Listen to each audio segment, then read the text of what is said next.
For over 6 years, this single frozen frame has haunted the amazing world of Gumball fans.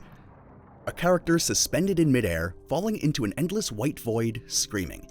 The floor around him crumbling into static, reality itself disintegrating. And then, nothing. The series just ends. It's the final piece of a prophecy that spans 3 episodes, a prophecy that warns us again and again that something terrible was coming. The signal, the future, the Inquisition. 3 connected episodes that form one impossible mystery, a mystery fans can't solve. Just yet, that is, but that probably ends this year. It all started in The Signal. On the surface, it's a simple premise which starts innocently enough with Gumball and Darwin at the mall, but it never stays that way. Darwin is trying on hats, Gumball tries to give him a compliment, but his words glitch. The video stutters, and his voice skips like a corrupted file. That one makes you look kind of... Darwin thinks Gumball called him fat-headed, and he storms off hurt. Okay, weird, but it's a cartoon. Could just be a joke about technical difficulties, right? Wrong. The glitches get worse. The screen starts jumping, scenes skip forward without warning. Gumball tries to apologize to Darwin, but mid-sentence, the episode cuts to them already fighting. We never even see how they got there, the footage just skipped. Richard tries to break up the fight by pretending to glitch, doing a silly gibberish voice. It works and the boys calm down. See? Look! Something's not right! Dad's gone weird too! No, I haven't. That was a diversion to make you two stop fighting. Worked! Richard decides to take them for ice cream to smooth things over. But then, in the car, reality fractures completely. The scene jumps to the gas station, then immediately to the car driving itself down the highway with Gumball and Darwin still inside, but Richard left behind at the station, genuinely glitching now, his body distorting and stuttering. The car goes through some impossible obstacle courses, the world bends and breaks around them, but when it finally stops at the mall, something happens. Kip Schlesinger is on TV announcing that Elmore has been suffering some satellite issues, making Gumball question why it's affecting them. Then, looking directly at the camera, he says, Wait, then why is it affecting us? If what happens on TV happens to us, does it mean that we're... The screen cuts to a lost signal message. Complete static. When the show returns, we're at the Watterson dinner table. Richard cheerfully explains that everything is fine, they made it home safe, the boys made up. Everyone laughs. Except Gumball and Darwin. They laugh too, but nervously, hollow. Their eyes are wide. They remember what almost happened. The episode glitches one final time and then cuts to credits. No resolution, no explanation, just episode over. Fans immediately started dissecting the episode frame by frame, and what they found was unsettling. The title card itself glitches, the first time a Gumball title card has ever done that. The opening theme plays in reverse during the title card, mixed in with the glitch sounds is audio from The Void, and if you look closely during certain glitch frames, you can see director Mike Graves' face in the static. Perhaps this was the crew deliberately filling the episode with hints that something was watching, something was breaking through. On Reddit and YouTube, fans developed a chilling interpretation. The glitches are the universe protecting itself. The moment Gumball got too close to the truth, reality kind of hit the reset button. The show has rules. One of those rules is the characters can't know they're fictional. It can't do that whole meta thing. The Void has been shown to erase mistakes in the series, things that don't fit in the world of Elmore. And what's a bigger mistake than a character who knows that they're a character? So the universe glitched, rebooted, rewrote the scene. Suddenly, Gumball and Darwin are at dinner. The problem is solved, everyone's happy, the episode continues. Their memories are fuzzy as characters, but not gone. They still have that haunted look though, that nervous laugh.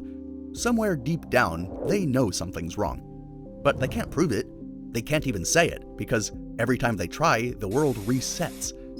But the question fans were left with ultimately was, if the universe can reset itself once, can it reset itself permanently again? Can it erase everything and just start over in like another timeline, another universe? Well, that answer would come 2 years later, in an episode about a banana who paints the future.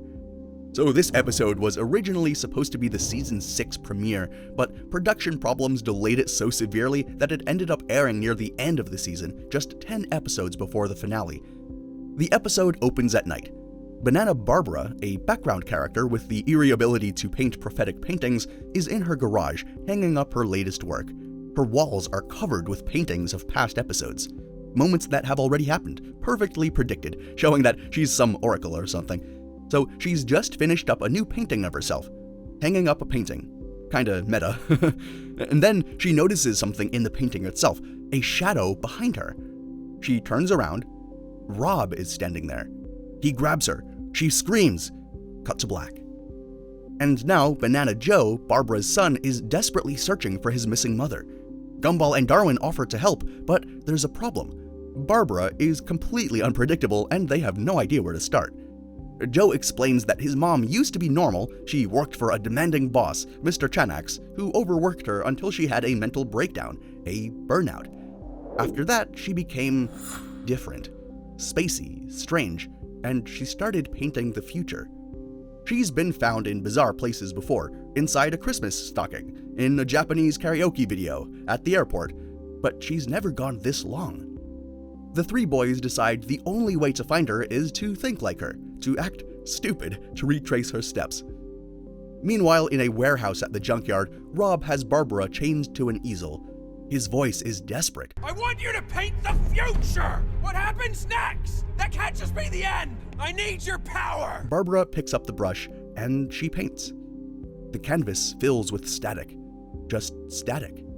Rob stares at it. No! No more static! She paints again, this time paintings of Gumball, Darwin, and Banana Joe doing random out-of-context things.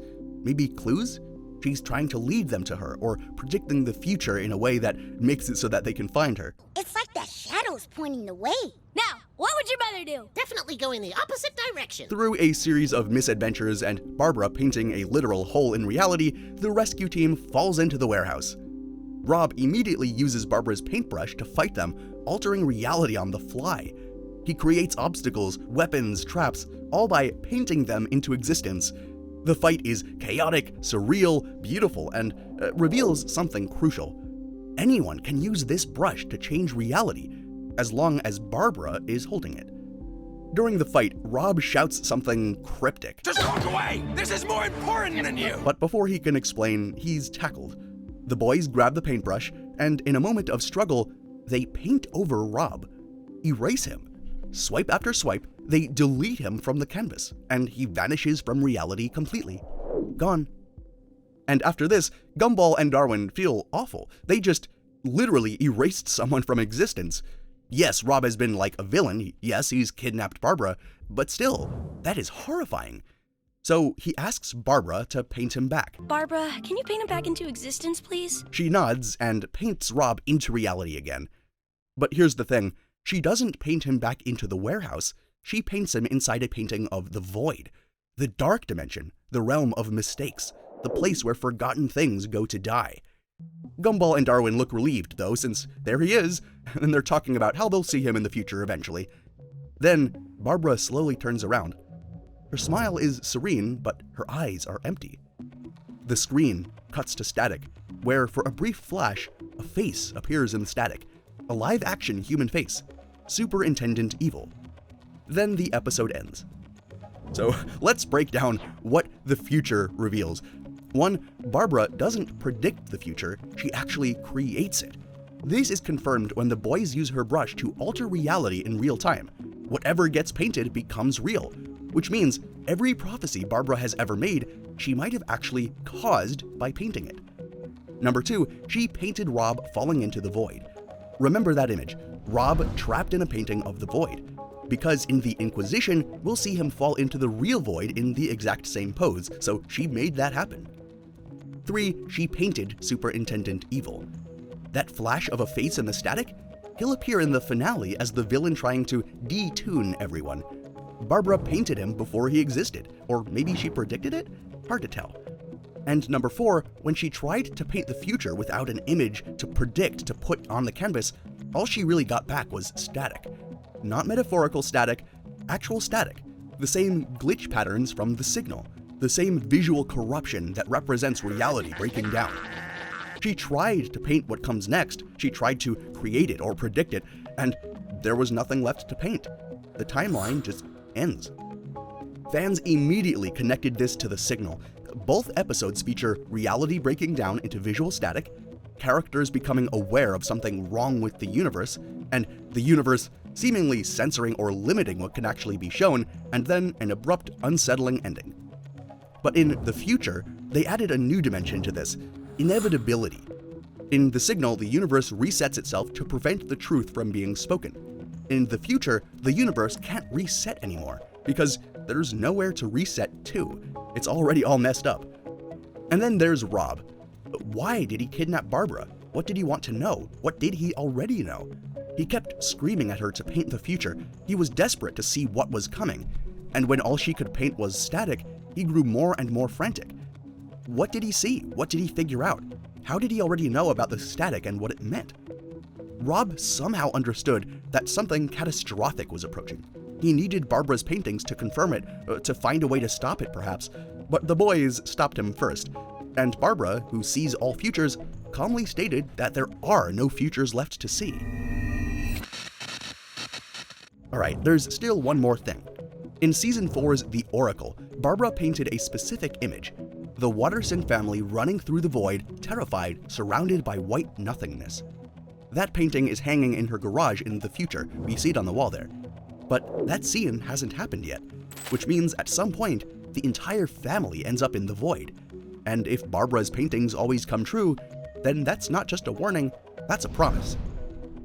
The future ends with Superintendent Evil's face in the static. 10 episodes later, he'll arrive at Elmore High. And everything Barbara couldn't paint, the future that didn't exist, the static that consumed her canvas, the end of the world, will finally happen then. Because at the end, there is no future. There's only the Inquisition. The episode opens with Principal Brown acting frantically. Suddenly, everything has to be quote-unquote normal at the school. All because he's coming. The school superintendent. Moments later, we see him. But he is not a cartoon. He is live action, a real, full human being in a suit with real human skin and real human eyes, walking through a world of animated characters. Oh, there is Sussy, but she's just like an upside-down head, so I don't think that counts fully. He gives a speech. This school is diseased, and I'm the medicine. Any questions? The students shift uncomfortably. What exactly does that mean? Well, they're about to find out. One by one, students start to change. Banana Joe is forced to stand up straight. Terry, a paper cutout girl, suddenly has her face erased. Alan, a balloon who floats everywhere, is forced to have a body. Tobias transforms into a bland, realistic teenage boy. No, Tobias. This spreads through the school like a plague. One by one, the vibrant, impossible, beautiful cartoon characters are stripped of what makes them special. They become normal humans, and it's horrifying. Gumball and Darwin get into Superintendent Evil's office looking for answers, and what they find is disturbing. Some transformation lab type thing, turning everyone into humans. The boys rally and start changing everyone back into cartoon characters again, and together they stand strong to put an end to this nonsense. And just as Superintendent Evil prepares for a fight, he starts running away. Banana Joe's peel causes him to slip and fall, and his face is deformed from the fall. Gumball reaches down and pulls. His face comes off. It's a mask. Underneath is a cartoon character with a glitchy, distorted appearance. It's Rob. He's back. The auditorium goes silent. Rob gets to his feet, looks at all of them, and tries to explain. You have two choices. Live in ignorance about what's gonna happen here, or listen to what I have to say. But before he can continue, in classic sense, Tina uses her tail to knock him unconscious. The screen fades to black. The distorted, broken credits music begins to play. But the episode isn't over. Nighttime at Elmore Junior High. The building is empty. Rob's eyes snap open. All he can talk about is some gibberish. Transformation is the only chance they have of escaping to the other place when this world... Then the floor trembles beneath him. Cracks begin to spread across the tile. Not normal cracks. These cracks are sprayed with white light, and inside the light is static. The same static from the signal. The same static Barbara painted in the future. Reality is now breaking down. Rob's eyes go wide with horror. He knows what's happening. He's known all along. He grabs onto the edge. His fingers slip, and he falls. The prophecy is fulfilled. His face is frozen in the exact expression, the exact angle that Banana Barbara painted. And now the episode ends. The series ends. No resolution, no explanation, no hope. Just a single cliffhanger. A mystery no one can solve. Yet. And after this episode, the subreddit exploded. YouTube channels scrambled to make sense of it. Twitter threads stretched for hundreds of posts. Everyone had the same questions. What just happened? Why did it end like that? What was Rob trying to say? And most importantly, what does it all mean? Over the years since the finale aired, fans have developed multiple theories, each one supported by evidence and each one contradicting the others. That's what makes this mystery so perfect. So let's break them all down. First, there's the classical kid theory. Gumball is 12 years old. He never ages, never has a birthday on screen. Time passes, holidays happen, seasons change, episodes reference previous episodes, but Gumball stays 12 and the world generally stays in the same way it has. I think you'll be fine. Yeah, dude, I've been 12 for like forever now. So why is this? Well, this theory argues it's because the universe needs him to be 12. It needs him to be the main cartoon character. The Amazing World of Gumball is a show about a kid protagonist. But what happens when Gumball turns 13? He's not a kid anymore, he's a teenager. Transformation into humans was this way to escape that format, to move from a kid's cartoon into a different kind of story where growing up is allowed. The universe tried to make that happen because otherwise, it doesn't make sense. But the students stopped Rob, and without that escape route, without whatever he had planned, the universe had no choice but to erase itself. Then there's another theory, which takes a different angle. Maybe the problem isn't Gumball's age and this meta-style analysis of him being a cartoon character in a world that has to have him stay the same age, but maybe it's about knowledge. In The Signal, Gumball becomes aware that he's in a TV show. The universe immediately glitches and resets, and when reality returns, his memories are fuzzy. In the future, Barbara is aware of the narrative structure, and the more she looks ahead, the more she sees static. Her awareness reveals that there is no future, but perhaps looking ahead makes the future not exist. In The Inquisition, Rob tries to explain the truth about what's happening. He's knocked out before he can finish, according to the plot, and when he wakes up and tries again, the void opens before he can complete the thought. The universe has a defense mechanism. Characters who become too self-aware get deleted, and if the main character becomes too aware, the universe resets. Think of it like a computer program. If a piece of code becomes aware that it's code, that kind of creates a paradox. The program might crash. So the system has failsafes in place. Error handlers, reset protocols, ways to contain the paradox before it spreads. So the Gumball universe works the same way. Characters can bend the rules, break physics, even acknowledge that they're in a show, but in a jokey way. But if they truly, deeply understand that they're fictional and face that, the universe can't allow them to continue existing, because their existence becomes a mistake and they break out of the show's formula. Alright, next theory is the meta interpretation, the one that looks outside the fiction entirely. Some fans believe that the Inquisition episode isn't really about Elmore at all, it's about the animation industry. It aired around a time where the world was changing. In 2020, 1 year after the finale, Cartoon Network announced a push for more live-action programming. Netflix, Disney+, and other platforms began favoring live-action adaptations of animated properties. The detuning process mirrors real-world trends of animation being seen as less valuable than live action. An article from /Film in 2022 made this connection explicit. How the Amazing World of Gumball finale predicted the animated purges. The piece argues that the Inquisition was prophetic about the animation industry itself. In 2022, Warner Bros. Discovery began removing dozens of animated shows from HBO Max as cost-cutting measures. Animation was being purged. So, which of these theories is correct? Well, I guess we're gonna find out soon, right? 6 years after the Inquisition ended on that frozen frame of Rob falling into the void, Gumball has returned with Season 7. And Ben Bucklet made an announcement. The season finale, episode 40, will be titled The Rewrite, continuing where the Inquisition left off. Let that sink in. Rob's entire character arc has been about rewriting their reality. In the future, he tried to use Barbara's brush to rewrite the timeline. In the Inquisition, he tried to rewrite what Elmore's citizens fundamentally were. And now, the finale of Season 7 is called The Rewrite. Fans immediately started speculating. Will Rob return? Will the cliffhanger finally be resolved? Will we see what happened after he fell? Will the paintings of the Watersons in the Void finally come true? Is the entire Season 7 a rewrite of Should Have Happened? Is the series continuing after the main series in this continuation of the timeline?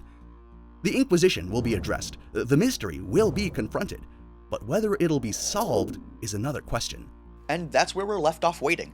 What do you think is going to happen? Do you think the movie is going to play a big role in Gumball's future? Let us know in the comments down below. Remember to leave us a like and a subscribe while you're there. And if you're looking for a different mystery that's been solved, check out our video on the future of Ooh. It's different than you might expect. See you there.